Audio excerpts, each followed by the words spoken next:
आज ये स्टार्ट करेंगे। हेडिंग क्या लिखी है? Kinds of tortious liability. मतलब अब हम टाइप पढ़ने वाले, क्या पढ़ने वाले हैं? टाइप।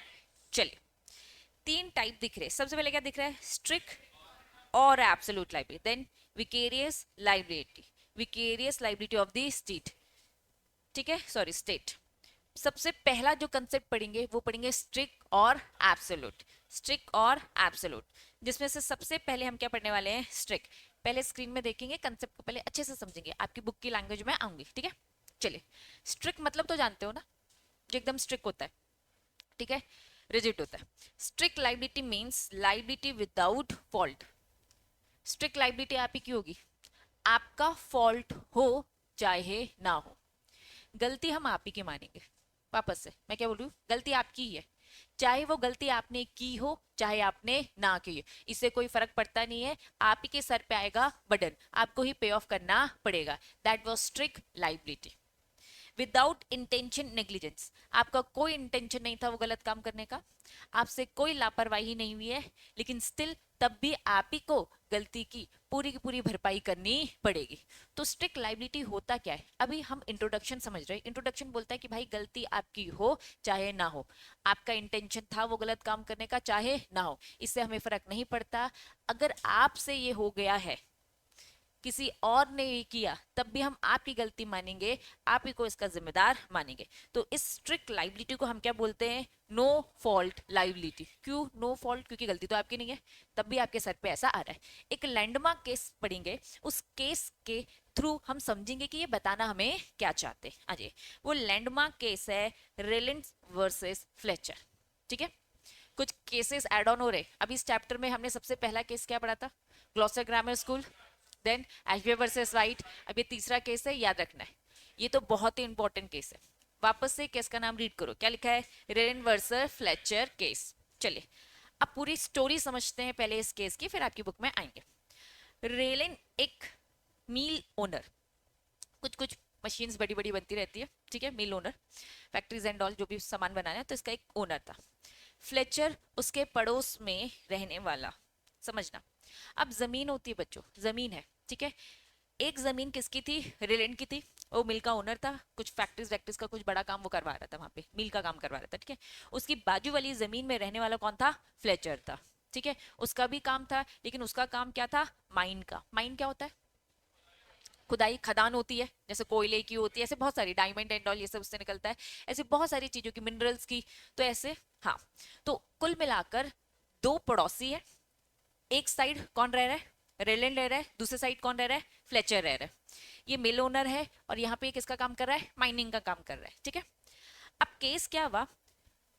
जो ये मिल ओनर था, इसने अपने अंडर में एक इंडिपेंडेंट कॉन्ट्रैक्टर को रखा। इसको मिल का एक काम करवाना था, और इसको एक्चुअल में बनवाना क्या था? एक रिजर्वियर होता है, रिजर्व करने मतलब वाटर को हम क्या करते हैं, हाँ, पानी को हमें स्टोर करना है। पानी को स्टोर करने के लिए हमने बहुत बड़ा रिजर्वियर बनाया, जिसमें हम पानी को स्टोर करके रख रहे हैं, क्योंकि फैक्ट्रीज में वो पानी बार बार लगता है। तो जब बार बार लगता है तो उसने सोचा कि चलो मैं एक काम करता हूँ, इस इंडिपेंडेंट कॉन्ट्रैक्टर को अपॉइंट कर लेता हूँ, और ये मेरे लिए मेरी ही जमीन में क्या बनाकर देगा? रिजर्वियर बनाकर देगा। चलिए, इसने बोला कि हाँ मैं करने को तैयार हूँ, मुझे कोई दिक्कत नहीं है। तो reservoir on his land to provide the water for his mill. यहाँ तक चीजें क्लियर है? स्टोरी समझ में आ रही है? दो आजू बाजू जमीन में रहने वाले इंसान, एक मिल का काम करवा रहा है, उसे पानी की रिक्वायरमेंट है, उसने किसी इंडिपेंडेंट कॉन्ट्रैक्टर को बुलाया और अपनी जमीन में वो रिजर्वियर है ना कंस्ट्रक्ट करवाया। डन। चलिए, अब रिजर्वियर समझना, इग्नोर दी, क्या लिखा है बच्चा? शाफ्ट। शाफ्ट क्या होता है समझना, ये दिख रहा है, ये शाफ्ट दिख रहा है, हाँ, माइन शाफ्ट। अब मैं तुम्हें डायग्राम में दिखा रही हूँ। ये रिजर्वियर है, जमीन ऐसी है, समझना। ये प्लेन जमीन नहीं है भाई, जहां तुम रहते हो यहाँ पे प्लेन जमीन दिखती है, लेकिन तुम थोड़ा सा हिली एरियाज समझो, ठीक है। हिली एरियाज में जमीन ऐसी थी, जमीन ऐसी थी, ठीक है। ये वाली जो जमीन थी किसकी थी? रिलेंट की थी। और दूसरी वाली जमीन किसकी थी? फ्लेचर की थी, ठीक है। फ्लेचर यहाँ पे क्या करवा रहा था? माइन का काम करवा रहा था, और यहाँ पे ये किसका काम करवा रहा था? अपना रिजर्वियर बनाया और उसमें वाटर स्टोर किया। रिजर्वियर के नीचे ये स्टाफ है, ये स्टाफ है, ठीक है। जंग खाया हुआ होता क्या था पुराने जमानों की, अगर मैं बात करूं तो बच्चों आप जानते हो वॉर्स वगैरह बहुत होती थी, लोग बहुत सारी ऐसी चीजें बनाते रहते थे कि एक जगह से दूसरी जगह हम है ना, अंडरग्राउंड इधर से उधर हम हो जाए। तो उस जमाने में ऐसी बहुत सारी चीजें जमीनों के नीचे थी। अब ये इंडिपेंडेंट कॉन्ट्रैक्टर आके काम करता है। जब वो ये रिजर्वर बना रहा है तो रिजर्वर बनाते वक्त उसने खुदाई के टाइम पे उसे समझ में आया कि नीचे तो ये जंग खाई हुई सारी चीजें बनी हुई है, लेकिन उसने इसे क्या किया, इग्नोर किया और रिजर्वर बनाकर उसने दे दिया। खुद एक बार इमेजिन करो, यहाँ रिजर्वर बनाए, अगर ये फूट जाता है, खराब हो जाता है, तो पानी यहाँ से जाएगा, और पानी का लेवल तो आप जानते हो ना, पानी कहाँ जाता है, जो ज्यादा गहराई हो, है ना। तो जमीन ऐसी थी, यहाँ पे भी स्टाफ था, यहाँ पूरे माइन में घुस गया, और माइन में तो ऑब्वियसली खुदाई चल रही थी, बहुत सारे लोग काम कर रहे थे, बहुत सारे लोगों की क्या हो गई, डेथ हो गई भाई। लेकिन भाई फ्लेचर की गलती है क्या, कोई किसकी गलती है, रेलैंड की। लेकिन रेलैंड की भी तो गलती नहीं है, रेलैंड ने क्या किया था, एक इंडिपेंडेंट कॉन्ट्रैक्टर अपॉइंट किया, और उस इंडिपेंडेंट कॉन्ट्रैक्ट ने इग्नोर किया उस स्टाफ को and continue to work, we have so much work to do, और उसने काम फटाफट करके दे दिया। तुरंत नहीं हुआ, कुछ टाइम बाद ये केस हुआ, पानी पूरा का पूरा वहां से निकल के सीधा वहां पे चला जाता है, जिस कारण से अच्छा खासा नुकसान होता है। किसका नुकसान होता है, फ्लेचर का। तो बच्चों अभी मैंने आपको बताया स्ट्रिक्ट लाइबिलिटी क्या बोलता है, एकदम स्ट्रिक्ट। तो भाई फ्लेचर केस कर देता है किसमें, रेलैंड में, कि रेलैंड आपको पूरे खर्चे की, पूरे नुकसान की क्या करनी पड़ेगी, भरपाई करनी पड़ेगी। तो फ्लेचर ने केस किया रेलैंड में, रेलैंड बोलता है भाई मेरी तो गलती है ही नहीं। रेलैंड क्या बोल रहा है, मेरी गलती नहीं है, मैंने तो किसे अपॉइंट किया था, एक इंडिपेंडेंट कॉन्ट्रैक्टर को। उस नालायक ने नहीं देखा, क्या वो एक एक चीज देख सकता है क्या, नहीं देख सकता भाई, प्रोजेक्ट बहुत बड़ा है, इंजीनियर का काम है, इंजीनियर को देखना है। इंजीनियर ने ये सारी चीजें इग्नोर करी, रेलेन बस बोलता रह गया, लेकिन उसकी बातें नहीं सुनी गई, और रेलेन पे ही स्ट्रिक्ट लाइबिलिटी आई। गलती आपकी भले ही ना हो, लेकिन स्टिल आपके सर पे ये बर्डन आएगा। तो स्ट्रिक्ट लाइबिलिटी क्या बोलता है, स्ट्रिक्ट लाइबिलिटी बोलता है भैया no faulty liability which was evolve in the Rylands versus Fletcher case. क्या केस समझ में आया। हम्म,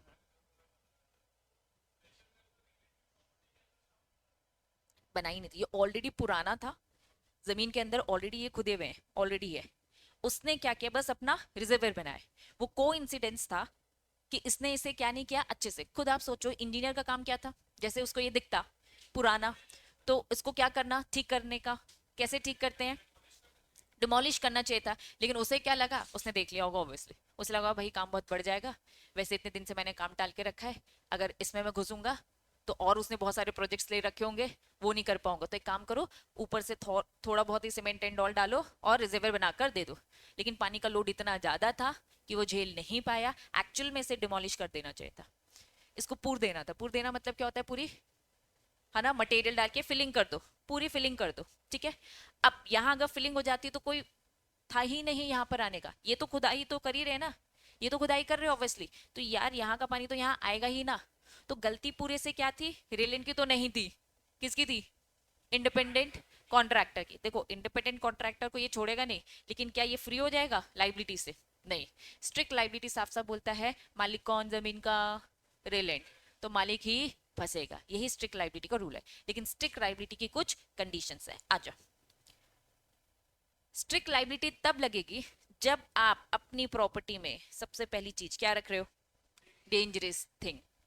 आप अपने पास कोई डेंजर चीज रखते हो, अब ये डेंजर चीज क्या है, वो पानी, अभी हमारे एग्जाम्पल में रहो हमारे एग्जाम्पल में वो डेंजर चीज क्या है, पानी। तुम्हारी फुल रिस्पॉन्सिबिलिटी है, अगर कोई डेंजर चीज रखी है तो आपके पास से स्केप नहीं होनी चाहिए, आपके कंट्रोल में होनी चाहिए। अगर वो आपके पास से स्किप हो जाती है तो भाई आपकी रिस्पॉन्सिबिलिटी, इससे होने वाला किसी को भी जो नुकसान होगा उसकी भरपाई स्ट्रिक्टली आपके सर पर आएगी। तीसरी चीज क्या लिखा है, no natural use of land. अभी मुझे उसी एग्जाम्पल में आओ, समझ लो बारिश से कोई पानी, कभी कभार आपने देखा है कि होल हो जाते हैं पानी से, है ना, तालाब भर जाते हैं, क्या ये नेचुरल तरीके से हुआ था, क्या नहीं, ये तो मैन मेड चीजें थी, इंसानों ने खुद से ये रिजर्वर बनाया। मान लो वो खुद से नहीं बनाता, जमीन के अगर तुम पिक्चर्स देखोगे तो जमीन ऑलरेडी ऊपर नीचे है, अगर ये नहीं बनाता और बाय नेचर ये पानी भर जाता तो ये सब होता है, तो फिर रेलेंट की गलती नहीं थी, हाँ एक्ट ऑफ गॉड माना जाता। Very good, act of God भी डिटेल में समझेंगे, ठीक है। तो कुल मिलाकर स्ट्रिक्ट लाइबिलिटी के अंदर आप कब फंसोगे, जब आप क्या रखोगे अपने पास, एक डेंजर चीज, और वो डेंजर चीज आपके पास से स्किप हो जा रही है, और वो नेचुरल यूज ऑफ लैंड नहीं है। चलिए एक एग्जाम्पल समझते हैं, ठीक है। एग्जाम्पल के तौर पर एक साइंटिस्ट है, उसकी ये जमीन है। साइंटिस्ट अपनी जमीन में एक्सपेरिमेंट कर रहा है और कुछ ऐसे प्लांट्स जिसमें पॉइजन है, जहर वाले प्लांट्स है, उसमें वो क्या कर रहा है, एक्सपेरिमेंट कर रहा है। उसने मस्त यहाँ पर अपना गेट लगा के रखा है, ताला लगा के रखा है, ठीक है। लेकिन प्लांट एक दिन तो ट्री बन ही जाएंगे, बड़े हो ही जाएंगे। तो इसके प्लांट्स क्या होने लगे, जो इसकी फेंसिंग है, जो वो बॉर्डर है ना, फेंसिंग के बाहर आ रही है उसकी ब्रांचेस। अब भाई हाँ, हाँ चलो, ये आपका घोड़ा समझ जाओ यार, ये घोड़ा है, ठीक है। और ये घोड़े का मालिक अपने घोड़े को लेकर जा रहा है। अब घोड़े को लगी भूख, इसने क्या किया, क्या किया, खा लिया। ये जहर वाले पेड़ पौधे उसने क्या कर लिए, खा लिए।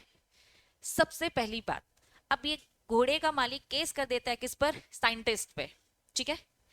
क्या साइंटिस्ट के पास, बच्चा यही है ना अपन, मुंह धोने तो धो ले, रात को कितने बजे सोई थी, हाँ अच्छा आइस जल रही थी, चलो ठीक है। घोड़े का मालिक केस कर देता है साइंटिस्ट पे। तो चलो ये तीन कंडीशन। पहली कंडीशन, क्या साइंटिस्ट के पास डेंजरस थिंग है, हाँ वो पौधे भाई जहरीले जिसमें आप एक्सपेरिमेंट कर रहे हो, तो आपकी रिस्पॉन्सिबिलिटी है ना उसे संभाल के रखो। उसकी रिस्पॉन्सिबिलिटी है, क्या उसके पास से वो स्केप हो रही है, क्या हो रही है ना भाई। फेंसिंग लगा के रखो ना। अगर तुम फेंसिंग नहीं लगा के रख रहे हो तो भाई तुम्हारी गलती है। अगर फेंसिंग लगा भी दी और तुम बोलोगे भाई फिर भी ऊपर से आ रही, तो भाई आप ही की रिस्पॉन्सिबिलिटी है। डेंजर चीज अगर आप अपने पास रखोगे तो फुल रिस्पॉन्सिबिलिटी आपको लेनी चाहिए, क्योंकि वो कहीं से भी किसी के पास भी जाएगी तो नुकसान होगा ना। मान लो तूफान आ जाता है, उसने अच्छे से फेंसिंग कर रखी थी, ये अंदर ही है, ये सब बाहर नहीं गए, ये फेंसिंग है अच्छे से अंदर ही है। लेकिन एक तूफान आ जाता है, तूफान के जोखिम में आप तो जानते हो पेड़ पौधे बिल्कुल उड़ के निकल जाते हैं कहीं और, कहीं गिर गया और फिर घोड़े ने वहां जाकर खा लिया।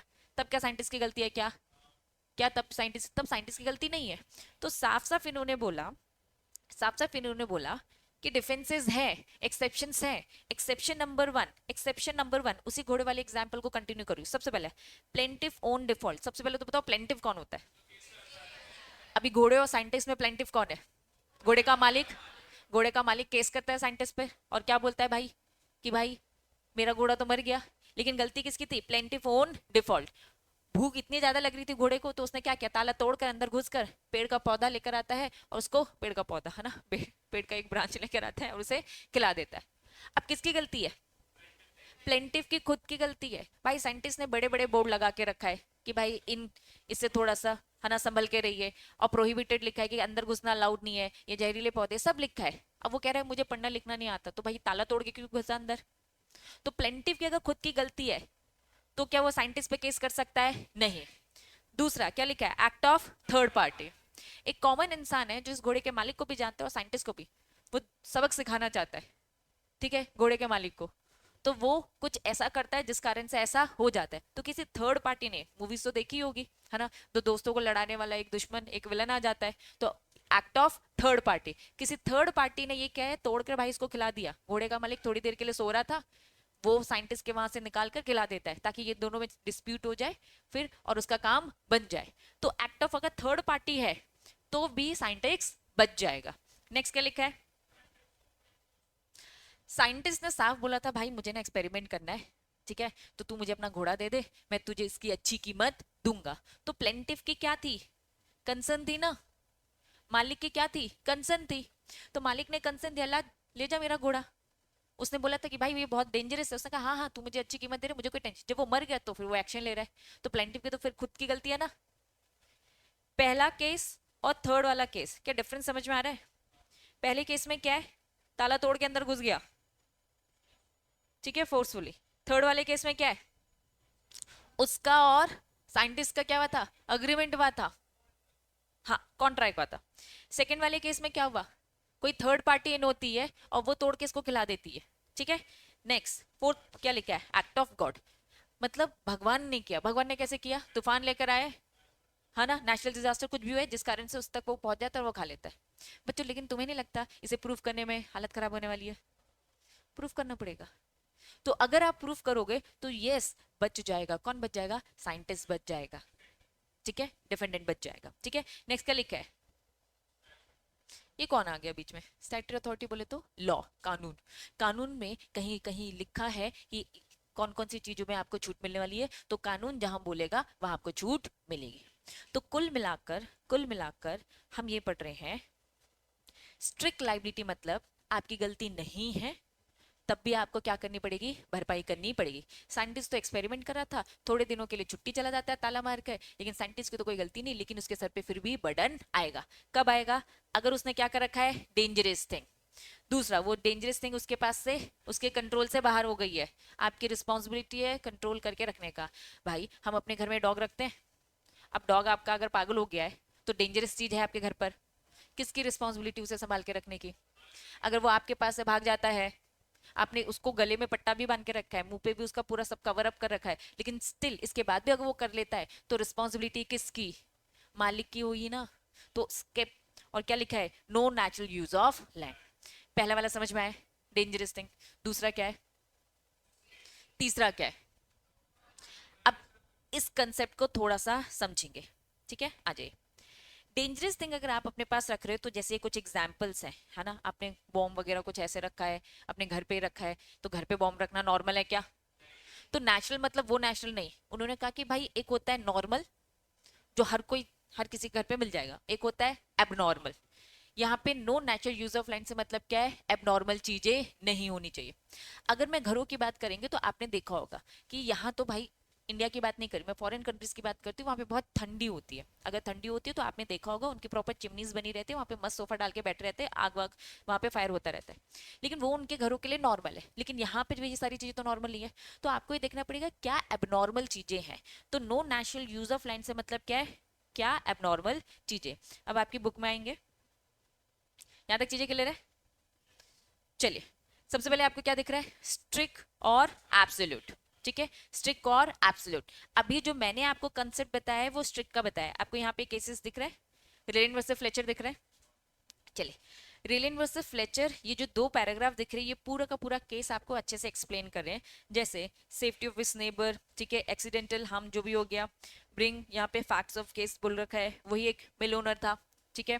Then employ independent contractor, reservoir उसने बनाया था अपनी जमीन में, वाटर उसको चाहिए था for his mill. Then old disuse, ठीक है, एक माइनिंग स्टाफ था जिस कारण से पानी उधर चल गया, किसने इग्नोर किया, हमारे इंडिपेंडेंट कॉन्ट्रैक्टर ने इग्नोर किया। जो जितनी भी मैंने स्टोरी आपको बताई है, तो ये पूरा का पूरा ये दो पैराग्राफ आपको अच्छे से डिटेल में स्टोरीज को समझा रहे हैं। बस ये बोरिंग तरीके से समझा रहे, मैंने थोड़ा सा इंटरेस्टिंग तरीके से समझाया, स्टोरी समझ में आ गई। इसके बाद इन्होंने यहाँ पे बोल रखा है, दो कंडीशन बहुत इंपॉर्टेंट है रेलिन वर्सेस फ्लेचर में। पहली क्या, पहला क्या लिखा है, स्केप। डेंजरस चीज अगर आप अपने पास रख रहे हो तो वो स्केप नहीं होनी चाहिए, अगर स्केप होगी तो आप उसके लिए फुल रिस्पॉन्सिबल रहेंगे। तो ये लिखा है, mischief if it is escape. No natural use of land से मतलब क्या है, make the non natural use of land, इस मतलब यहाँ पे एब्सेंट, इन्होंने रुक जाओ, यहाँ पे दे रखा है एक्सेप्शन दे रखा है, no natural use of land यहाँ समझा है इन्होंने, नीचे वाले एक्सेप्शन में एक्सेप्शन दिख रहा है, पहले आ जाओ। एक्सेप्शन में क्या लिखा है, डैमेज किस कारण से हुआ है, नेचुरल यूज ऑफ लैंड, यहाँ कंसेप्ट समझो। रेलिन वर्सेस फ्लेचर, वाटर जो कलेक्ट किया उन्होंने जो रिजर्वर में इन सच लार्ज क्वांटिटी, ये बहुत एबनॉर्मल चीज है कि भाई इतने पानी की तो जरूरत ही नहीं थी जो आपने अपनी जमीन में ये कंस्ट्रक्ट करवा लिया। तो आपने जो ये लार्ज क्वांटिटी में ये रिजर्वर बनाया was held to be non natural use of land. Natural, non natural, normal और एबनॉर्मल की बात हो रही है। आपने इतना बड़ा रिजर्वर बना लिया, ये एक एबनॉर्मल चीज है।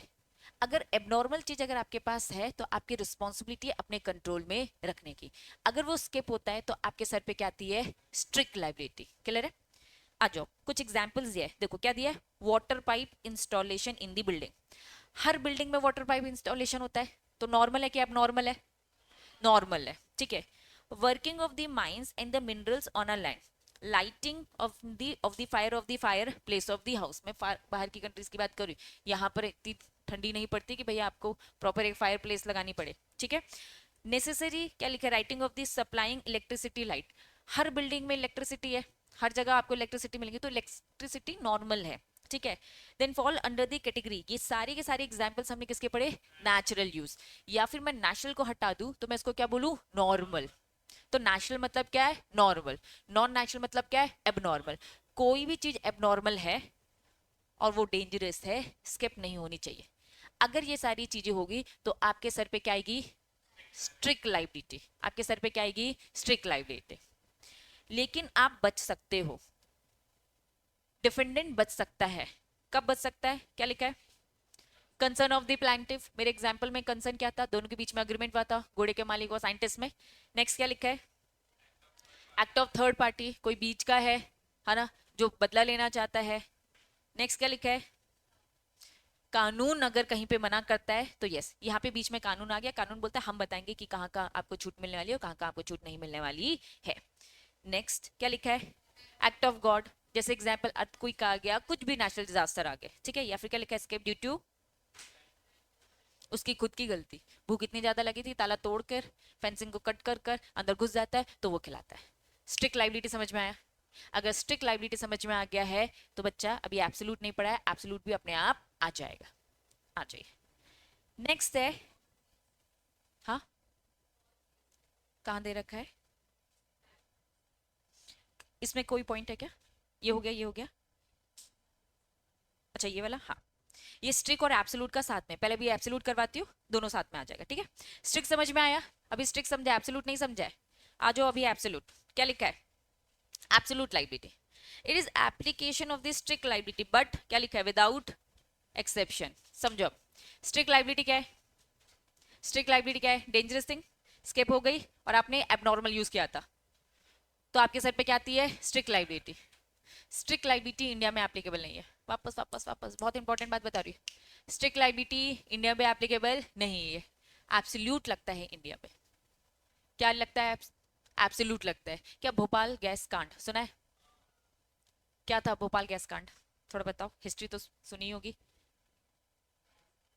गैस लीक हो गई थी भोपाल में, बहुत, एक्चुअल में भोपाल बहुत ज्यादा इफेक्ट हो गया था, very good, methane gas leak हुई थी, अभी तक उसका इफेक्ट भी आपको दिखेगा, एक स्टेशन ही है जिसको तो पूरा डिक्लेयर करके रखा है कि भाई बहुत किस लेवल में इफेक्ट हुआ था वो वहां पे शो होता है। तो कुल मिलाकर भोपाल, भोपाल गैस कांड सीन क्या था, बड़ी फैक्ट्री, गैस लीक हो गई, फैक्ट्री में जितने भी एम्प्लॉयज थे उनकी डेथ, उसके आसपास रहने वाले लोगों की डेथ, ठीक है।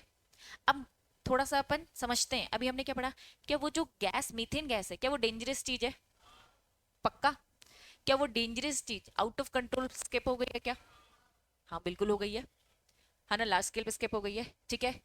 क्या वो नेचुरल है क्या, एबनॉर्मल ही है ना भाई, हर कोई थोड़ा ना प्रैक्टिस बनाता है ऐसे वाले, एबनॉर्मल चीज है, तो कायदे से स्ट्रिक्ट लाइबिलिटी तो लग रही है, कायदे से स्ट्रिक्ट लाइबिलिटी तो लग रही है। चलिए अब हम रीड करते हैं उसके एक्सेप्शन, पहला एक्सेप्शन क्या था जरा मुझे बताओ, पहला एक्सेप्शन क्या है, प्लेंटिफ ओन डिफॉल्ट, प्लेंटिफ कौन, वो एम्प्लॉइज जिनकी डेथ हो गई है, अब बेचारे वो तो डेथ हो गई तो उनके लीगल हायर्स होंगे, उनकी फैमिली के मेंबर्स होंगे जो थोड़े बहुत बच्चे बुच्चे होंगे बुरी हालत में होंगे, वो केस कर रहे होंगे, डन, जो सर्वाइव कर रहे होंगे वो केस करेंगे, डन डन डन। पहला एक्सेप्शन क्या बोलता है कि अगर प्लेंटिफ की खुद की गलती, भाई एक एम्प्लॉय था जिससे ये गलती हो गई, एक एम्प्लॉय जिससे ये गलती हो गई तो प्लेंटिफ की खुद की गलती है ना, किसकी गलती है, प्लेंटिफ की खुद की गलती, तो मालिक पे तो बात नहीं आनी चाहिए, जो फैक्ट्री का मालिक है, फैक्ट्री के मालिक पे तो बात नहीं आनी चाहिए पहले वाले केस में। क्या ठीक लग रहा है तुम्हें, ठीक लग रहा है, बुरा लग रहा है ना। स्ट्रिक्ट लाइबिलिटी बोलता है मालिक बच जाएगा, कब बच जाएगा, जब प्लेंटिफ की खुद की गलती है, या फिर एक्ट ऑफ थर्ड पार्टी, बाहर का बंदा आता है फैक्ट्री के सारे है ना, जो भी टैब वगैरह जो भी वो होते हैं वो सब खोल देता है और ये कांड हो जाता है, तो मालिक बच जाएगा। तो मालिक तो हम हाँ एक्चुअली ये तो मर ही गए, उन्होंने अपने आप को भी मार लिया एम्प्लॉइज ने, वो थर्ड पार्टी भी अपने आप, या फिर क्या लिखा है, प्लेंटिव ओन कंसर्न, उसका और मालिक का अग्रीमेंट था कि तू एक काम करना, ऐसा कर लेना, मैं इंडिया छोड़ के भाग जाऊंगा, ठीक है, तू ये कांड कर लेना, मेरा कुछ और प्लान है, तो भाई फिर तो मालिक बच जाएगा। नेक्स्ट क्या लिखा है, एक्ट ऑफ गॉड, ठीक है, बिजली आई और लीक कर देती है वो, भाई तुम्हें मालूम है ना बिजली कितनी जम के गिरती है ना। अब मैं कह रही हूँ कि भाई फैक्ट्री में हो गया तो किसकी गलती है, भाई भगवान की गलती है, एक्ट ऑफ गॉड, तो मालिक पे तो बात नहीं आनी चाहिए, ठीक लग रहा है, बुरा लग रहा है कि नहीं यार ऐसे मत करो यार, ठीक है।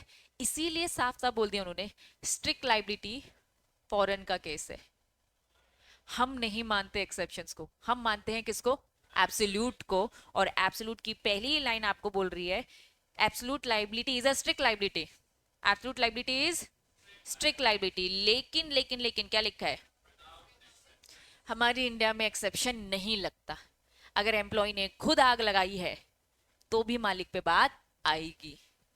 मालिक और एम्प्लॉय का कॉन्ट्रैक्ट हो रखा था तो भी मालिक पे बात आएगी। भगवान ने किया तो भी मालिक पे बात आएगी। क्यों? क्योंकि आप एक ऐसी डेंजरस चीज, हमारा कानून इमोशनल है, ठीक है, आंखों में वैसी पट्टी बांध के रखता है। क्यों पट्टी बांध के रखता है जरा बताओ मुझे? अंधा कानून है यार, उसका कुछ और मीनिंग है यार, अंधा कानून बनता। हाँ, सही सुने। वो कह रहे कि भाई मैं किसी को नहीं देखूंगा, मैं किसी को पोजीशन वाइज नहीं देख रहा हूँ कि मेरे सामने कौन खड़ा है, मैंने अपनी आंखें बंद कर रखी है ताकि मैं फेयर तरीके से डिसीजन ले सकूं। क्योंकि जब मैं देखूंगा और सामने एक ऊंची पोजीशन वाला है और एक लोअर पोजीशन वाला है, तो भाई होता है ना, ऊंची पोजीशन वाला ज्यादा पैसे देने वाला, चलो कानून बिक जाए। तो कानून साफ बोलता है कि भाई मैंने आंखों में पट्टी इसलिए बांध रखी है क्योंकि मैं फेयर डिसीजन लेना चाहता हूँ, मुझे एविडेंसेस दो, मैं करूंगा। तो हमारा कानून इमोशनल है, साफ बोलता है हम एक्सेप्शंस को नहीं मानते। वो एम्प्लॉय खुद की गलती से मर जाता है, लेकिन उसके फैमिली वालों का क्या होगा? मालिक को कंपनसेशन देना पड़ेगा। मालिक एक ऐसी डेंजरस खतरनाक चीज लेकर घूम रहा है, उसको कभी ना कभी तो इफेक्ट हो गई। तो इसीलिए जिस दिन वो फैक्ट्री बना रहा था ना, उसी दिन उसको पता था कल को कुछ भी होगा ना, आप पे ये बात आएगी। तो बीइंग अ लीगल कंसल्टेंट आप, है ना, जब ये लीगल कंसल्टेंसी दोगे तो आपको फैक्ट्रीज के मालिक को साफ बोलना है, भाई हमारा इंडियन लॉ क्या बोलता है, आपके सर पे क्या आएगी? एब्सोल्यूट लायबिलिटी आएगी। तैयार रहना, चाहे आपके एम्प्लॉय ने ही गलती कर रखी हो, इससे कोई फर्क पड़ता नहीं है। ये डेंजरस चीज में कभी ना कभी तो दिक्कत जाएगी ना। और आप जानते हो भैया हमारा नेचर, ठीक है, क्लाइमेट इतना बदलता रहता है या कुछ भी हो रहा है, तो इससे बड़े लेवल में तो दिक्कत जाएगी। इसलिए तुम देखना फैक्ट्रीज अब सिटीज में नहीं होती है, फैक्ट्रीज बहुत दूर दराज रहती है, आउटर एरिया में रहते हैं। हाँ, क्यों होता है? क्योंकि भाई लोगों को इफेक्ट होगा ना, है ना, ज्यादा नंबर ऑफ लोगों की डेथ हो जाएगी, इस कारण से धीरे धीरे रूल्स बने। तो साफ इंडिया बोलता है, हमारे देश में लगता है एब्सोल्यूट लायबिलिटी, स्ट्रिक्ट लायबिलिटी हमारे देश का कल्चर नहीं है, ये बाहर का है। लेकिन पहले आपको स्ट्रिक्ट लायबिलिटी समझना ही है। क्यों? क्योंकि स्ट्रिक्ट लायबिलिटी तो क्या है? एब्सोल्यूट, लेकिन मिसिंग क्या है? एक्सेप्शंस। बात समझ में आ गई? यहाँ पे एग्जाम्पल में उन्होंने क्या दे रखा है? MC Mehta case, Bhopal gas कांड जैसा ही है। एमसी मेहता केस भी क्या था? फैक्ट्री थी, उसमें भी केमिकल बनता था, केमिकल लीक हो गया, प्रॉपर फैक्ट्रीज भी खत्म, उसके आजू बाजू का जो रेसिडेंशियल एरिया था वो भी पूरा बर्बाद। अब तुम जानते हो फैक्ट्रीज में जो काम करने वाले लोग रहते हैं वो भी आजू बाजू के एरिया में ही रिसाइड करते हैं, कहीं और नहीं करते। तो एक्चुअली में, हाँ, एक्चुअली में ये पूरा डैमेज हुआ था, एमसी मेहता केस।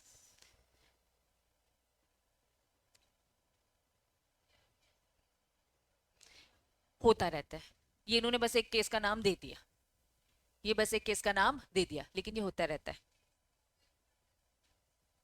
देखो, ओनर, अब मुझे बताओ ओनर कौन है? कंपनी है कि इंसान है? अगर वो कंपनी है तो कंपनी के पॉकेट से जाएगा, अगर वो इंसान है तो उस इंसान की फैमिली होगी, उसे पे ऑफ करना पड़ेगा। अब मेरी बात समझो, पापा है, डैडी है, उनकी प्रॉपर्टी आपकी प्रॉपर्टी, उनका नुकसान आपका नुकसान। तो एसेट में बस नहीं आना है, लाइबिलिटी में भी आना है। यस, ठीक है। तो प्रॉपर्टी का मालिक, मैं कह रही हूँ कि एक इंसान था मालिक, एक इंसान था मालिक, ठीक है। अब उस मालिक की प्रॉपर्टी किसको मिलने वाली है? बच्चे को ना, एसेट तो बच्चे को मिलने वाली है, तो फिर लाइबिलिटी भी वो सर पर लेगा ही, लेना ही पड़ेगा। फायदे के लिए तो तुरंत खड़े हैं हम, और जहां नुकसान है, ये नहीं है मेरे डैडी, है ना, तो ऐसा नहीं चलेगा। तो यस आएगा। लेकिन हाँ, जब भी इतने बड़े लेवल में होता है तो कंपनीज ही बनती है, ठीक है, एक सेपरेट आइडेंटिटी बनती है। तो सेपरेट आइडेंटिटी है तो यस ऑब्वियसली उसकी खुद की प्रॉपर्टी होगा, उसके खुद के पॉकेट से कंपनी से जाएगा। डन, समझ में आया? तो कुल मिला के स्ट्रिक्ट लाइबिलिटी के लिए केस क्या याद रखेंगे? रेलिन वर्सेस फ्लेचर, ठीक है।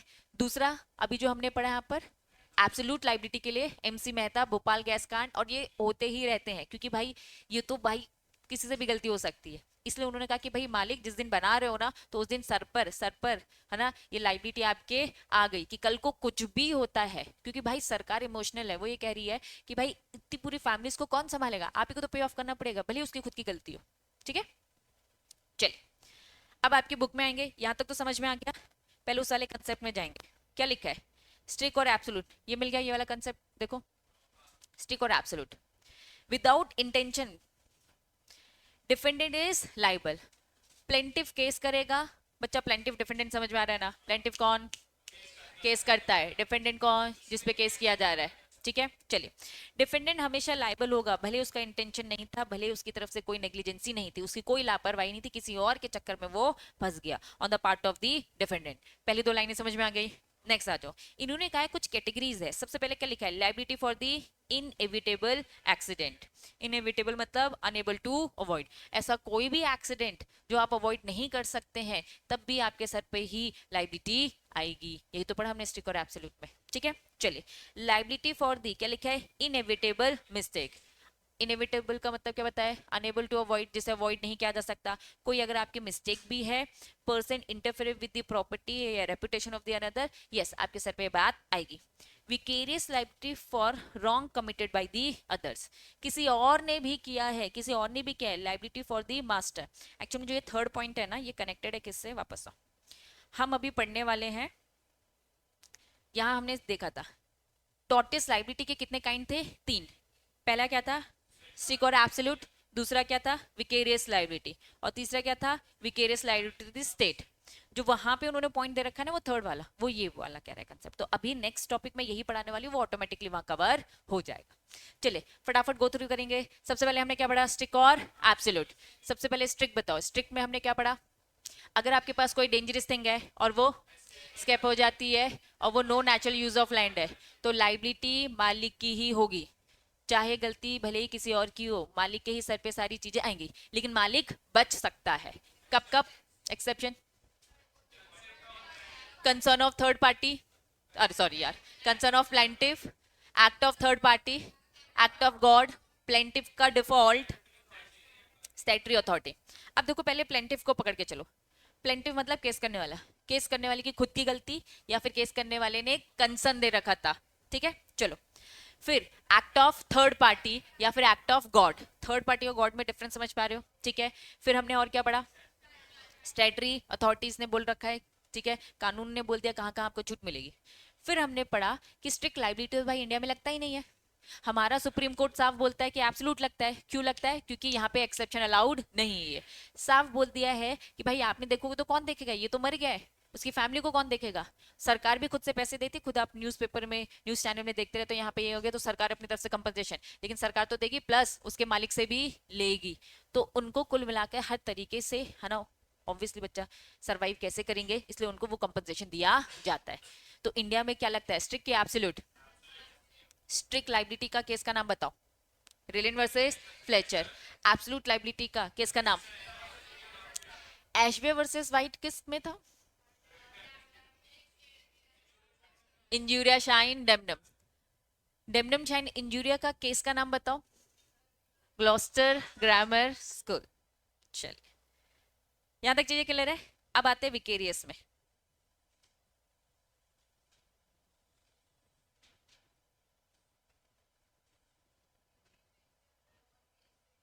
हाँ बता रही, यहां तक चीजें क्लियर हो गई।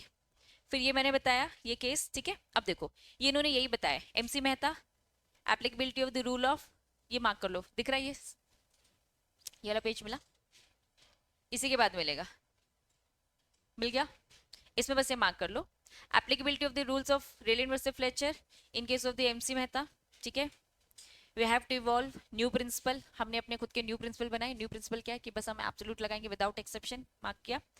Nature of the liability, hazardous enterprises, court साफ बोलता है अगर आप किसी भी जगह पे क्या लगा रहे हो, हैजार्डियस केमिकल वाली फैक्ट्रीज लगा रहे हो जो नुकसान पहुंचा सकती है, court will noting the above rule develop in the England. Rylands versus Fletcher, देखो हमने ना ज्यादातर कानून, ब्रिटिशर्स थे, अंग्रेज थे हमारे देश में, तो हमारे ज्यादातर जो कानून है वो कहाँ से अडॉप्ट किए गए हैं, इंग्लैंड से किए गए। तो रेलिन वर्सेस फ्लेचर का केस है वो भी कहाँ का है, इंग्लैंड का है। तो इन्होंने कहा कि भाई वो जो स्ट्रिक्ट लाइबिलिटी लगेगी भी कहाँ, इंग्लैंड में लगेगी, ठीक है। enterprises which is engaged in the hazardous or inherently dangerous industry, ठीक है, enterprises must be absolutely liable to compensate for such harm। India ने बोल दिया भाई हम तो एब्सोल्यूट हम वाली चीजों को देखेंगे, और सुप्रीम कोर्ट ने साफ बोल दिया ये Rylands versus Fletcher need not to be proved in India. India में ये कैसे भी तरीके से एप्लीकेबल नहीं है। क्यों, क्योंकि हम एक्सेप्शन यहाँ नहीं चाहते। तो ये पूरा केस कहानी बताकर यही सारी चीजें कवर अप कर रहा है। यहां तक चीजें क्लियर है, ठीक है। बढ़ू आगे, समझ में आ गया। हाँ अब मुझे बताओ कहाँ केसेस दिख रहे हैं, और इसके अलावा कोई केस दिख रहा है, बीच में,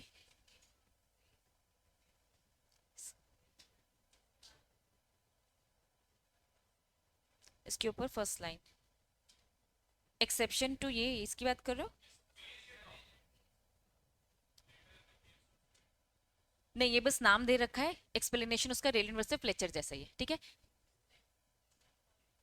स्टैट्यूटरी अथॉरिटी देख लेते हैं अपन, ठीक है। चलो ये मैं समझा दे रही हूँ, ठीक है।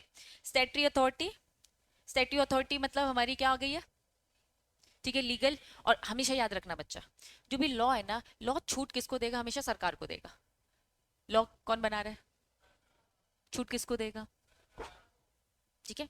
चलो, पब्लिक बॉडी स्टोरिंग वाटर, किसने स्टोर किया है? आप खुद देखते हो, नगर निगम करता रहता है, बड़ी बड़ी टंकीज आपने देखी होगी, ठीक है। अब बड़ी बड़ी टंकी एबनॉर्मल चीज है भाई, ठीक, नेशनल तो है नहीं, एबनॉर्मल चीज है, स्टोर करके रखा, खुदा ना खास्ता अगर वो फूट जाए तो दिक्कत होगी ना आजू बाजू लोगों को, क्योंकि वो तो रेसिडेंशियल एरिया में बनाते हैं वहां के आसपास के लोगों को। तो ये लिखा है पब्लिक बॉडी मतलब सरकार की बात करें, सरकार ने, नगर निगम ने क्या कर रखा है, स्टोर कर रखा वाटर या फिर गैस या फिर इलेक्ट्रिसिटी या फिर लाइक इस जैसा ही जो भी स्टैच्यू, ठीक है, एग्जेम्प्टेड फ्रॉम दी लाइबिलिटी। उन्होंने कहा भाई सरकार की कोई लाइबिलिटी बनती नहीं है, सरकार लोगों की भलाई के लिए कर रहा है, और भलाई करते वक्त कुछ दिक्कत अगर आ जाए तो उसमें छूट मिल जाएगी। क्यों? क्योंकि स्टैट्यूटरी अथॉरिटी ने इन्हें क्या दे रखा है, छूट दे रखी है। ये दो लाइनें समझ में आ गई। देखो सरकार है, सरकार कह रही है मैं तो भलाई कर रही हूँ, आपने खुद देखा हो कितने ब्रिज और पुल बनते रहते हैं, आए दिन रील्स देखते रहते होंगे, यहाँ का ब्रिज ये टूट गया, ये टूट गया, वो कह रहा है मैं तो कंपनसेशन वैसे ही दे दूंगा, ठीक है, लेकिन मेरे सर पे टॉट वाला केस मत लगाओ, मैं कंपनसेशन वैसे ही देने वाला हूँ, ठीक है। तो मुझे ये मत बोलो कि मुझे मैं डेंजरस चीज रखा हूँ वो स्किप होगी, क्योंकि मैं तो सरकार हूँ। तो पब्लिक बॉडीज को क्या मिल रखी है, छूट। क्यों मिल रखी है? क्योंकि स्टैट्यूटरी अथॉरिटी है, कानूनन इनको ये छूट मिल रखी है। हमेशा सरकार अपने आप को सेव करती है, सरकार का कहना है लॉ तुम लोग के लिए, अपने खुद के लिए थोड़ी ना वो लॉ बना रहे। बात समझ में आ गई? चलो नीचे केस बता के रखा है, ग्रीन चैलर वाटर वर्क की क्या बात हो रहा है, ये स्क्रीन में दिख रहा है बच्चा? चलो नीचे रुको, अभी शायद दिख जाएगा, अभी दिख रहा है थोड़ा बहुत, अब दिख रहा है, चलिए। हाँ, यहाँ पे मार्क करो, पहले लास्ट की लाइन में मार्क करो, it was held that company was not liable as a company was engage in the performing statutory duty, ये मार्क कर दो। लास्ट टू लाइन है, it was held that company was not liable as a company was engage in the performing statutory duty, हो गया mark? चलो समझो क्या बोल रहा है ये। वो दो लाइन से क्या साफ समझ में आ रहा है कि कंपनी एक सरकारी कंपनी थी, और वो क्या काम कर रही थी, पब्लिक ड्यूटी, मतलब सरकार के लिए काम कर रही थी, जनता के लिए ही काम कर रही थी। और जब जनहित में वो काम कर रही थी और फिर उससे क्या हो गई, कुछ गलती हो गई, तो वो उसके लिए लाइबल नहीं है। क्यों? क्योंकि वो एक पब्लिक बॉडी है, सरकारी कंपनी। फॉर एग्जाम्पल एमपीवी की बात कर रही हूँ मैं, ठीक है, एमपीवी कुछ इलेक्ट्रिसिटी का काम करे, कुछ इलेक्ट्रिसिटी की लाइनें इधर उधर हो जाती है और उससे हो जाती है दिक्कतें, तो साफ उन्होंने बोल दिया है कि वो क्या आ जा रही है, स्टैट्यूटरी ऑडिटरी में आ जा रही है, और वो क्या आ जा रहा है, एक्सेप्शन। लेकिन ये कहाँ का रूल है, इंडिया का है क्या? मतलब इंडिया में ऐसा कुछ भी होता ही नहीं है, सरकार उसके लिए लाइबल है। सरकार आए दिन, इसलिए न्यूज चैनल में आप देखते रहते हो कि वो तो वैसे ही कंपनसेशन देने के लिए एक टांग पे खड़ी रहती है कि भाई हाँ, जितने लोगों की डेथ हुई है मैं उनको 1 लाख दूंगा, है ना, जो बस हैंडीकैप हुए हैं तो उनको बस क्या मिलेगा, 50,000, मतलब इतनी सस्ती जान, 1 लाख क्या होता है यार, वो तो उनकी तेरहवीं वेरवीं करने में पूरा निकल जाता है। आजकल कंसेप्ट तो जानते हो ना, खाना खिलाओ, ये करो वो करो, फलाना ढमकाना, पता नहीं क्या क्या, फ्री के रूल्स पता नहीं कब तक फॉलो करेंगे। लेकिन हाँ, सरकार, ये सारी चीजें बाहर के कंसेप्ट है, हमारे देश में तो साफ बोल दे एक्सेप्शन है ही नहीं, मतलब कि सरकारी लोगों को भी एक्सेप्शन नहीं मिलने वाला। Concept clear? पक्का? चलिए, यहाँ पे ऐसा कुछ जो बच गया हो नहीं, ये समझ में आ गया है। अब एक डिफरेंस बस समझ लो, स्ट्रिक्ट और एब्सोल्यूट में डिफरेंस। तुमको क्या डिफरेंस फील आया, इसको स्क्रीन से एक बार मैं हटा रही हूँ, तुम्हें क्या है? मेन है एक्सेप्शन, मेन है एक्सेप्शन। तुम जितने भी डिफरेंस देखोगे सारे डिफरेंसेस ऐसे ही हैं। क्या लिखा है इन्होंने बोला, स्ट्रिक्ट लाइबिलिटी में ना कंडीशन है, स्ट्रिक्ट लाइबिलिटी में कंडीशन है। कंडीशन क्या है? डेंजरस थिंग्स के या फिर नो नेचुरली। इन्होंने कहा कि भाई ऐसी कोई कंडीशन नहीं है, डेंजरस चीज रखी तो आप गए काम से, कुछ भी होगा आप गए काम से एब्सोल्यूट में। इन्होंने कहा कि भाई जब स्केप होगा ना तो दिक्कत आती है। इन्होंने कहा कि स्केप ऑफ थिंग्स, यहाँ पे ऐसा कुछ है ही नहीं। इन्होंने बोला यहाँ पे लाइबिलिटी एब्सोल्यूट नहीं है, यहाँ पे स्ट्रिक्ट होती है। इन्होंने बोला कि भाई यहाँ पे तो एब्सोल्यूट आएगी ही, अगर किसी स्ट्रेंजर ने भी ये गलत काम किया तो भी आएगी। ये बोलता है इसमें एक्सेप्शन होता है, इसमें बोलता है नो एक्सेप्शन। जबरदस्ती के डिफरेंस बताए हैं, डिफरेंस ऑलरेडी आपको पता है, ये नहीं भी पढ़ोगे तो वन डिफरेंस क्या, एक्सेप्शन का, दैट्स इट। एब्सोल्यूट में एक्सेप्शन नहीं है, या फिर मैं ये बोलूं कि हमारे देश में एक्सेप्शन एप्लीकेबल नहीं है। डन। तो ये पहला टॉर्टियस लाइबिलिटी आपने पढ़ा। दूसरा टॉर्टियस लाइबिलिटी आपकी बुक में दिख रहा होगा, विकेरियस लाइबिलिटी दिख रहा है। ठीक है, बस ये छोटा सा इसको पढ़ाऊंगी फिर मैं रोक दूंगी। ठीक, अब समझो थोड़ा सा, लिखो टॉर्टियस लाइबिलिटी के बाजू में, ये हिंदी में लिखो प्रॉपर, करे कोई और भरे कोई। लिखो जरा फटाफट,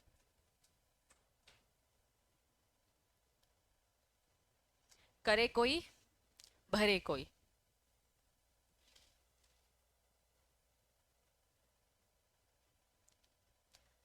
अभी यहाँ पे भी तो यही हो रहा था ना स्ट्रिक्ट लाइबिलिटी में। भोपाल गैस कांड का एग्जाम्पल लो, एम्प्लॉय की गलती, करे कोई और भरे कोई। कौन भर रहा था बेचारा, वो मालिक, बेचारा है ना, इतने पैसे हैं उसके पास, बेचारा। चलो वही वही वही। चलिए, विकेरियस लाइबिलिटी मतलब क्या, करे कोई और भरे कोई। Generally man is liable for the wrong committed by him. भाई जो गलत काम करेगा उसको पनिशमेंट मिलेगी, लेकिन यहाँ क्या हो रहा है, गलत कोई और कर रहा है और पनिशमेंट किसी और को मिल रही है।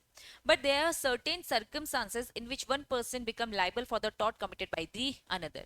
Example में सबसे पहले आपको क्या दिख रहा है, क्या प्रिंसिपल एजेंट का रिलेशन समझते हो, मास्टर सर्वेंट का रिलेशन समझते हो। तो प्रिंसिपल सर्वेंट की अगर मैं बात करूं, ये है मालिक, उसके अंडर में काम करने वाला एजेंट या फिर सर्वेंट। इन्होंने कहा कि भाई सर्वेंट ने कुछ भी गलत किया तो मालिक तुम तो गया। चलो दो पड़ोसी, एक पड़ोसी में मालिक रह रहा है, ठीक है, और उसका नौकर कचरा डेली बाजू वाली घर पे फेंक देता है। ठीक है, अब वो झगड़ा करेगा तो झगड़ा किससे करेगा, नौकर से करेगा, मालिक से। मालिक से बोलेगा ना कि भाई तू ही उसको बोलता होगा मेरे घर पे कचरा फेंकने के लिए। वो बोलेगा अरे नहीं बाबा मैं नहीं बोलता हूँ। तो फिर वो ऐसा क्यों करता है, या तो आप ही बोलते होंगे और उसके सामने ऐसा प्रिटेंड कर रहे हो कि नहीं नहीं मैं तो नहीं बोलता, या फिर नौकर इतना शाड़ा है कि आपकी बात ही नहीं सुनता है। तो फिर आप पे आनी ही चाहिए बात कि निकालो ऐसे नौकर को जो आपकी बात नहीं सुन रहा है। तो कुल मिलाकर मालिक पर बात आएगी, क्योंकि वो आपके अंडर में है ना। हम तो अज्यूम क्या करेंगे, आपने उसे ऑर्डर दिया है, हमारा अजम्पशन ये है कि आपने उसे ऑर्डर दिया है, इसी कारण से वो ये काम कर रहा है। अगर आप कहोगे कि नहीं मैंने ऑर्डर नहीं दिया है, ठीक है, तो ऐसे नौकर को निकाल दो जो बिना परमिशन के आपके ये काम कर रहा है, क्योंकि ये तो करता रहेगा, डिस्प्यूट तो होता रहेगा। तो करे कोई भरे कोई, अक्सर मैंने गलत किया तो मैं लाइबल हूँ, लेकिन मैं अपने सर्वेंट के लिए, मैं अपने एजेंट के लिए भी लाइबल रहूंगी। अब आपने अपनी 11th-12th की क्लास में पार्टनरशिप तो पढ़ाई होगा। अगर एक पार्टनर ने गलती करी है तो सारे पार्टनर लाइबल होंगे ना, क्योंकि हम तो अज्यूम क्या कर रहे हैं कि सारे पार्टनर मिलकर ये प्लानिंग कर रहे हैं। ठीक है, मैं और रॉकी सर, अभिषेक सर, हम तीनों के तीनों ठीक कोई काम कर रहे हैं पार्टनरशिप में, हम आईटेक्स पार्टनरशिप में। मैं किसी को घूस देती हूँ और कहीं से कोई इंफॉर्मेशन निकलवाती हूँ ताकि आईटेक्स के लिए मैं उसे यूज कर सकूं। तो अज्यूम कर लिया जाएगा, कल को मैं अगर पकड़ी जाती हूँ तो अज्यूम कर लिया जाएगा इसमें रॉकी सर और अभिषेक सर भी क्या है, इन्वॉल्व है ना, क्योंकि हम लोगों ने मिलकर ये काम किया होगा। तो विकेरियस लाइबिलिटी क्या बोलता है, आप क्या करोगे, किसी और की गलती के लिए आप प्रॉपर रिस्पॉन्सिबल रहोगे। तो आ जाइए विकेरियस लाइबिलिटी, 4 एग्जाम्पल। पहला क्या लिखा है, क्या लिखा है, एम्प्लॉयर एंड एम्प्लॉय। कौन होता है एम्प्लॉयर, मालिक। ठीक है, चलिए एक इंसिडेंट शेयर करते हुए अभी केसेस ही हम पढ़ेंगे। ठीक, एक लॉ कंसल्टेंसी फर्म थी, ठीक है, वहां एक लेडी आती है, वो अपनी प्रॉपर्टी को लेकर कुछ मैटर लेकर आती है, ठीक है, कि मुझे मेरी प्रॉपर्टी को कहीं कुछ करना है। तो वहां एक क्लर्क मिलता है उसे, ठीक, कंसल्टेंसी फर्म में फॉर एग्जांपल मैं बैठी हूँ, मैं लॉयर हूँ, तो मैंने कहा कि ठीक है ये मेरा क्लर्क है, इसे आप अग्रीमेंट वगैरह टाइप करवा लीजिए। ठीक है, उसने अग्रीमेंट टाइप करवा लिया और उस लेडी के साइन करवा लिए। बाद में पता चलता है उस क्लर्क ने क्या अग्रीमेंट में लिखा था, उस लेडी को तो पता नहीं क्या लिखा था, उस बेचारी ने तो बस साइन कर दिया भरोसे में। उसमें लिखा था कि उस लेडी की सारी प्रॉपर्टी उस क्लर्क की हो गई है। और उस क्लर्क ने भी साइन कर दिया और उस लेडी ने भी साइन कर दिया, प्रॉपर्टी उसकी हो गई। तो लेडी को गुस्सा आएगा कि नहीं आएगा? केस करेगी कि नहीं करेगी? तो क्या लगता है, क्लर्क पे केस आएगा कि उस कंसल्टेंसी फर्म के मालिकों पे केस आएगा? मालिक पर आएगा। वो क्लर्क एम्प्लॉय है, एम्प्लॉयर एम्प्लॉय। एम्प्लॉय की गलती के लिए हमेशा एम्प्लॉयर रिस्पॉन्सिबल है। उसकी नाक के नीचे से इतना बड़ा कांड हो गया, उसे पता भी नहीं चला। या फिर हम ये अज्यूम करते हैं कि हाँ, लेडी तो साहब बोले थे मैं नहीं पढ़ी लिखी हूँ, आप मेरी हेल्प करो, तो मैंने क्या बोला, क्लर्क से टाइप करवाओ, वो सारे काम आपको करवा कर दे देगा। क्या उसका इंटेंशन था बेचने का? नहीं। बुद्धू बनाया जाता है, कहीं पे भी अंगूठा लगवा दिया जाता है, ठीक है, वो तो मैंने सिग्नेचर बोल दिया, लेकिन क्या इतना पढ़ा लिखा है क्या इंसान? और बच्चा, लॉ की लीगल टर्म्स हर कोई नहीं जानता, ये हमेशा याद रखना। अभी तुम लोग लीगल टर्म्स जानने लगे हो, ठीक है, गलती उसकी थी, उसे पढ़ लेना था, पढ़ा लेना था, लेकिन हाँ, उसका इंटेंशन बेचने का नहीं था, उसके साथ गलत हुआ है। तो केस फाइल उस क्लर्क पे ना होकर केस फाइल किस पे होगा? उस कंसल्टेंसी फर्म में।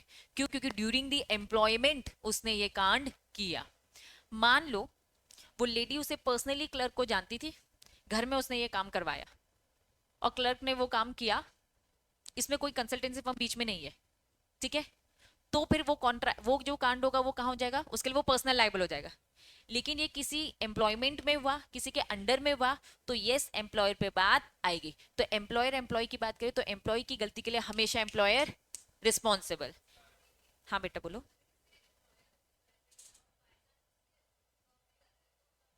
अब देखो समझना, वो लेडी आई किसके पास थी? क्या इस कंसल्टेंसी फर्म में आई थी? ठीक है, अगर वो कंसल्टेंसी फर्म में नहीं आई थी, उसके पड़ोस में वो क्लर्क रहता था, तो उसने ये काम कर दिया क्योंकि वो जानती थी कि ये एक लॉयर के फर्म में, लॉ के फर्म में काम करता है, इसको नॉलेज है, तो वो पर्सनली गई ना, तो फिर इसमें अब फर्म का रोल नहीं है। फर्म का रोल तब होगा कि फर्म के पास वो आई और मैंने, मेरे बहुत सारे स्टाफ में लोग बैठे, किसी एक स्टाफ मेंबर के पास मैंने भेज दिया, तो फिर गलती किसकी आती है? रिस्पॉन्सिबिलिटी किसकी आती है? मेरी फर्म की आएगी। क्या ये बात समझ में आ गई? तब मैं एम्प्लॉयर हो जाऊंगा, मालिक, और मेरे अंडर में एम्प्लॉय के लिए मैं रिस्पॉन्सिबल रहूंगा। बात समझ में आ गई? नेक्स्ट केस क्या लिखा है? मास्टर सर्वेंट, वही कचड़ा फेंकने वाला काम जो मैंने बोला कि भाई वो मेरे ऑर्डर के अगेंस्ट कैसे कर रहा है। फॉर एग्जाम्पल, सब्जी खरीदने के लिए मैंने उसे भेजा, ठीक है, सब्जी खरीदते वक्त एम्प्लॉयमेंट में है कि नहीं, पहले तो ये बताओ। वो मेरे घर के लिए अगर सब्जी लेकर आ रहा है, एम्प्लॉयमेंट में है कि नहीं है? है। इस बीच अगर कुछ भी गलत होता है तो उसके लिए कौन रिस्पॉन्सिबल? मैं। काम खत्म करके घर जा रहा है भाई, वो मेरे घर का काम खत्म करके अपने घर जा रहा है, उस बीच अगर कोई कांड होता है तो क्या मेरी रिस्पॉन्सिबिलिटी? वहां किसी को वो ठोक देता है तो क्या मेरी रिस्पॉन्सिबिलिटी? नहीं। ड्यूरिंग द एम्प्लॉयमेंट कुछ भी होगा तो एम्प्लॉयर रिस्पॉन्सिबल है, मास्टर रिस्पॉन्सिबल है, प्रिंसिपल रिस्पॉन्सिबल है, और पार्टनर्स। रॉकी सर, मैं और अभिषेक सर पर्सनल लेवल में किसी के साथ फ्रॉड करते हैं तो थोड़ी ना आईटेक्स पे बात आएगी, लेकिन मैंने आईटेक्स के लिए कुछ किया तो फिर तीनों पर बात आ जाएगी। तो कुल मिलाकर during the employment, during the ordinary course of business, जब भी कोई भी हरकत ऐसी होगी तो मालिक हमेशा रिस्पॉन्सिबल होगा। किसके लिए? अपने एम्प्लॉय के लिए, अपने सर्वेंट के लिए, अपने एजेंट के लिए, या फिर दूसरे जो इंटर से ट्रांसफर साथ में, सॉरी, इंटर से पार्टनर्स जो साथ में काम कर रहे हैं। विकेरियस लायबिलिटी समझ में आया? पक्का? तो आओ फटाफट रीड करें। ये हेडिंग मिल गई आपको, विकेरियस लायबिलिटी? फटाफट। नॉर्मली ये टॉर्ट फीसर कौन होता है बताओ? जिसने टॉर्ट कमिट किया, जिसने गलत किया, ऑफेंस किया, ठीक है, वेरी गुड। चलो, tort Fisher is liable for his tort. Generally जिसने गलत किया वही लाइबल होगा, लेकिन इधर हम क्या पढ़ रहे हैं? अपने एम्प्लॉय के लिए, अपने एजेंट के लिए, दूसरे पार्टनर के लिए भी रिस्पॉन्सिबिलिटी आ रही है। But some cases liable for the tort committed by the another. तो ये अनदर के एग्जाम्पल समझ में आ रहे हैं? ठीक है, आइए सबसे पहला आपको पॉइंट दिख रहा है? पहला पॉइंट क्या दिख रहा है? Principal agent. अब यहाँ पे कुछ लेटेंट टर्म दिख रहे हैं, लेटेंट सेंटेंस दिख रहा है, थोड़ा पढ़ के देखो, पढ़ पा रहे हो क्या? रीड करो। कोई फैसिड पर, एल्यूमिया फैसी पर से अजीब अजीब से टर्म्स। एग्जाम में कभी कभार ऐसी लाइन आ जाएगी और आपसे पूछ लिया जाएगा ये लेटेंट सेंटेंस का मतलब बताइए। कुछ तो डिफिकल्ट करेंगे यार, तुम्हें क्या लगता है आसान है क्या? कुछ तो रखेंगे डिफिकल्ट, ठीक है। चलो, तो ये एक लेटेंट सेंटेंस है। इस लेटेंट सेंटेंस का मतलब क्या है? He who act through another is acting himself. मैंने बोला कि बुक ले लेना, नोट्स ले लेना रक्षिता दी से, तो अगर रक्षिता दी ने आपको नोट्स नहीं दिए हैं तो रिस्पॉन्सिबिलिटी किसकी? मेरी। जब मैं कोई काम किसी और के थ्रू करवाती हूँ तो मान लिया जाता है कि वो काम मैं ही कर रही हूँ। बिजली का बिल मेरे घर का है, ठीक है, पे करने के लिए मैंने अपने लड़के को भेजा और मेरे लड़के ने नालायक ने पे नहीं किया, ठीक है, पार्टी कर कर आ गया, तो सर पे किस पे आएगा? मैं थोड़ा ना बोलूंगा अरे मैंने तो अपने लड़के को भेजा था, मेरे सर पे आएगी ना, क्योंकि मैं तो प्रिंसिपल हूं ना, बिजली का बिल तो मेरे नाम का है ना। अगर रक्षिता दी के थ्रू मैं कुछ काम करवा रही हूँ, ओमकार भैया के थ्रू अगर मैं कुछ काम करा रही हूँ, तो बच्चा रिस्पॉन्सिबिलिटी मेरी ही है। अगर उन्होंने समय पे नहीं दिया तो मेरे ही सर पर लाइबिलिटी आएगी। आना नहीं मेरे पास लेकिन तुम लोग, ठीक है, रक्षिता दी के पास ही जाना, ठीक है। लेकिन हाँ, लीगल रिस्पॉन्सिबिलिटी किसकी होती है? मालिक की होगी, ठीक है, जो ऊपर है उसकी ही होगी। नेक्स्ट आ जाओ, फिर से रीड करी, he who act through another, जो कोई भी काम जो खुद करना चाहिए किसी और के थ्रू करवाता है, मान लिया जाता है कि वो खुद कर रहा है। So what the act of the agent is the act of principal. Agent ने जो कुछ भी किया हम मान लिया जाएगा कि वो किसने किया है? प्रिंसिपल ने किया है। ये इस लेटिन सेंटेंस का मीनिंग है, तो प्लीज इसे याद रखने का। नेक्स्ट, यहाँ पे इन्होंने एक केस दे रखा है। चलिए, अभी मैंने एक क्लर्क का केस बताया, एक मैनेजिंग क्लर्क था, फर्म ऑफ, क्या लिखा है?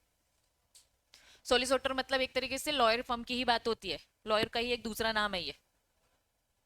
हाँ, थोड़ा तो स्टैंडर्ड बढ़ाएंगे ना तुम लोगों का, तुम्हें क्या लगता है? नॉर्मल इंग्लिश, थोड़ा इंग्लिश और इंप्रूव करेंगे ना, ठीक है। तो ये लॉ फर्म की बात हो रही है, जो मैंने क्लर्क वाला एग्जांपल दिया इसी का ही दिया था, ठीक है।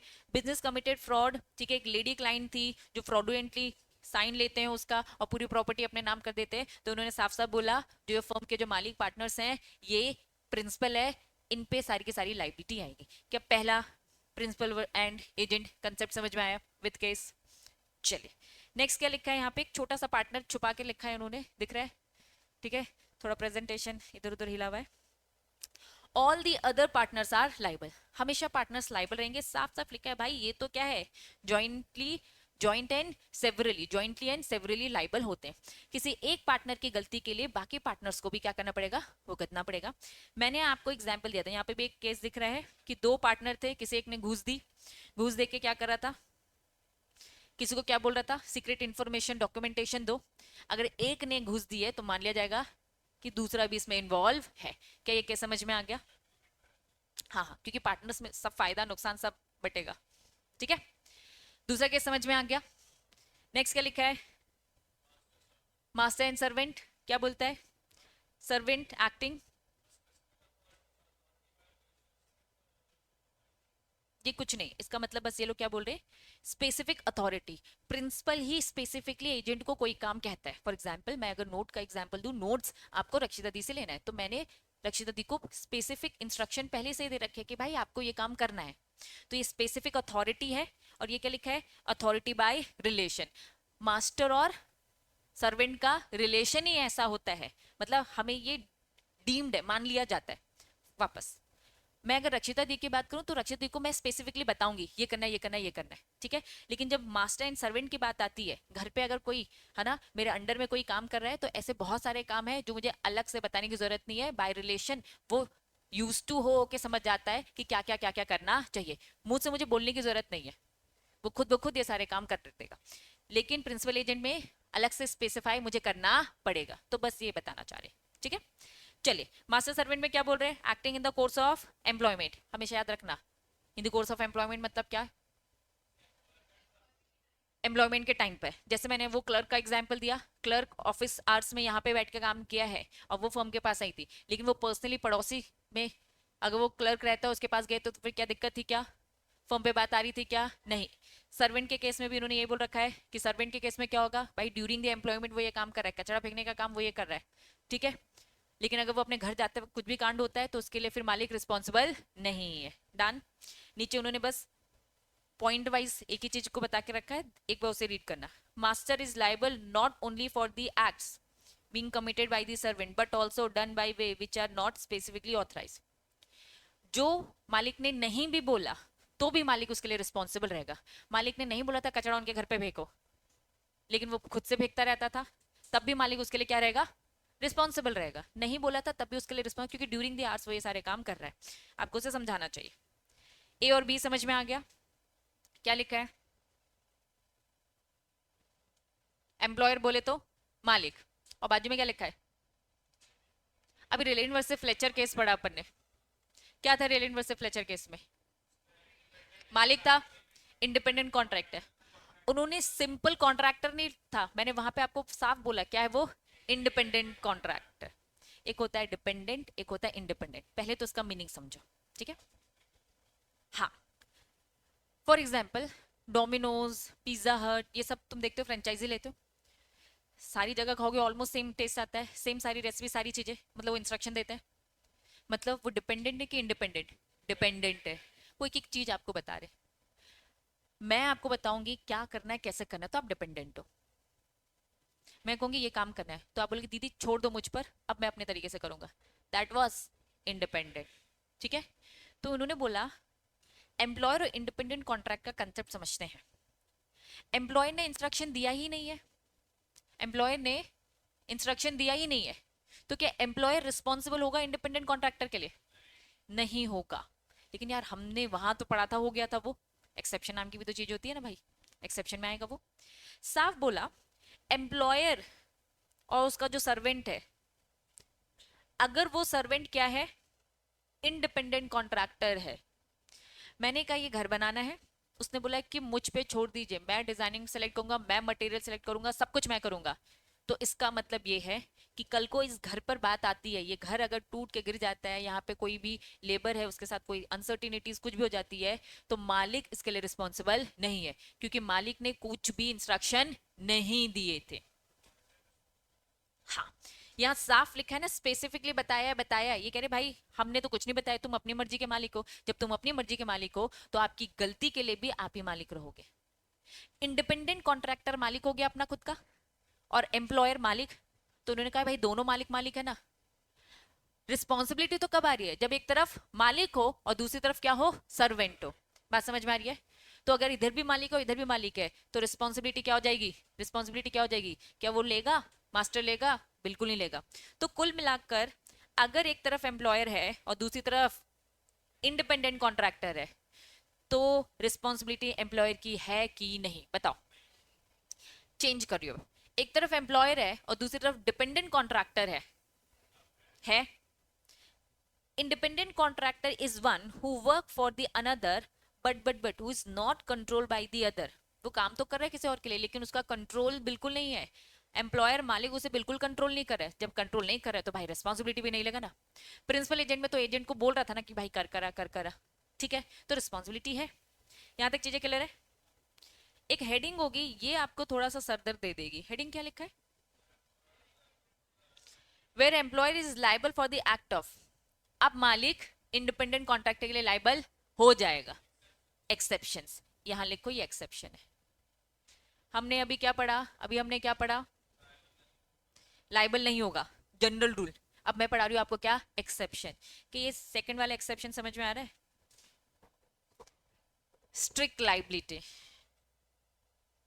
अगर आपके पास कोई डेंजरस चीज है और वो स्केप हो जाती है और no natural use of land है, तो आपका कॉन्ट्रैक्टेड डिपेंडेंट इंडिपेंडेंट भगवान ही क्यों ना हो, हम क्या मानेंगे, लाइबिलिटी आपकी होगी। तो ये एक्सेप्शन में आता है। जनरल मालिक नहीं रिस्पॉन्सिबल है। रक्षिता दी अपने मर्जी से काम करती है, रक्षिता दी अपनी मर्जी से काम करती है, वो बोलती है दीदी छोड़ दो मुझ पे, मैं कर लूंगी सब, तो मैं उसके लिए रिस्पॉन्सिबल नहीं हूँ। लेकिन अगर मेरे पास कोई डेंजरस थिंग है और वो स्किप हो जाती है, दैट मीन्स कि अब स्ट्रिक्ट लाइबिलिटी है, इंडिपेंडेंट डायरेक्टर हो, इससे कोई फर्क पड़ता नहीं है। ये वो एक्सेप्शन है जो हमने पहले पढ़ लिया। यहाँ तक चीजें क्लियर है? लेकिन हमारे देश में तो स्ट्रिक्ट नहीं लगता ना, तो स्ट्रिक्ट स्लैश एब्सोल्यूट लगा देना, ठीक है? वो आपकी बुक थोड़ी कंजूसी करती है चीजों को लेकर। तो तीन तरीके से मालिक लाइबल है, तीन तरीके से मालिक लाइबल है। पहला तरीका तो स्ट्रिक्ट मैंने पढ़ा दिया, दूसरा आ जाओ, क्या लिखा है? कभी घर बनवाया है या फिर पेरेंट्स जब घर बना रहे थे तो खुद जाकर उंगली करी है कि पापा खिड़की यहां से निकाल देते हैं, है ना? अरे बेटा यहाँ से तो निकली है, अरे यहाँ से भी करें तो वेंटिलेशन थोड़ा अच्छा हो जाएगा। कॉन्ट्रैक्ट क्या था कि भाई यहाँ से होगा, पहले से डिसाइड था। अब एक काम करो, इस दीवार को ऊपर करो, यहाँ से करेंगे, तो नक्शे बदलते रहते हैं, ऐसा होता है। वो बेचारा कॉन्ट्रैक्टर, बदल जाते हैं लोग, ऐसा अक्सर करते हैं। वो बनाते रहते, वो जैसे जैसे बनता है तो और थोड़े चेंजेस कि चलो कमरे अब थोड़े छोटे कर देते, कमरे थोड़े से बड़े कर देते, थोड़ा नक्शा इधर उधर करते रहते, तो ऐसा होता रहता है, ठीक है। तो कॉन्ट्रैक्टर अपने हिसाब से काम कर रहा था, आप जाकर उसे क्या कर रहे थे, उंगली कर रहे थे। तो अब उसे उंगली की उस बेचारे को बात माननी पड़ी, उसने कहा देखो थोड़ा पैसा ज्यादा लगेगा, हमने कहा हाँ हाँ दे देंगे, इसमें क्या है। तो वो अब आपकी बात मान रहा है ना, आपकी बात माने इस कारण से उसने एक और फ्लोर बना दिया, और फ्लोर जाकर एक दिन गिर जाता है। तो अब किसकी गलती, वो तो इंडिपेंडेंट कॉन्ट्रैक्टर था, लेकिन कहीं कहीं कुछ केसेस में उसने आपकी बात मान ली तो वो डिपेंडेंट बन गया। एम्प्लॉयर लाइबल हो जाएगा जब एम्प्लॉयर ने ऑथराइज किया to him to commit a tort, मतलब उस इंडिपेंडेंट को इंस्ट्रक्शन दे दे के क्या बना दिया, डिपेंडेंट बना दिया। बात समझ में आया। वैसे तो मालिक लाइबल नहीं है, ठीक है, लेकिन मालिक लाइबल हो जाएगा जब वो इंस्ट्रक्शन दे देगा और इस कारण से दिक्कत होगी।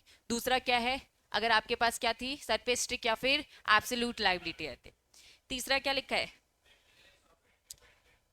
कंप्लीट नहीं लिखा है, लिखो वहां पे, नेग्लिजेंसी इन अपॉइंटिंग, लिखो बुक में, खा गए हैं वो यहाँ पर। अरे बाबा आज इतना टाइम हो गया, समझ में तो आ रहा है ना, पक्का।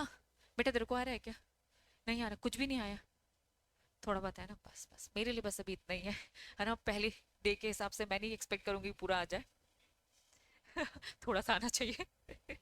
चलो चलो, हाँ थक गए, बस बस इसे खत्म करा रही है ना, और नहीं हो पाएगा, लेकिन ये तो खत्म करना पड़ेगा, सॉरी बॉस, सॉरी बॉस, करे करे, अब टाइम के हिसाब से तो देखते हैं। चलो ठीक है, ये तो खत्म करो, क्या लिखा है, नेग्लिजेंसी इन अपॉइंटिंग, लिख दिया, किसे अपॉइंट करने में नेग्लिजेंसी कर दी, नालायक इंडिपेंडेंट डायरेक्टर ले आए, डायरेक्टर बोलो कॉन्ट्रैक्टर ले आए, कहां से नालायक, भाई वो इंजीनियर था नहीं और झूठ बोल रहा था, मैं इंजीनियर हूँ। फर्जी तो बन ही जाते हैं, कैसे बनते हैं, कैसे बनते हैं फर्जी, जरा बताओ, पैसे देकर, नकली डिग्री। अच्छा ऐसा भी फर्जी होता है क्या, तुम बैठो पेपर देने या फिर तुम्हारी जगह पे कोई और बैठा है।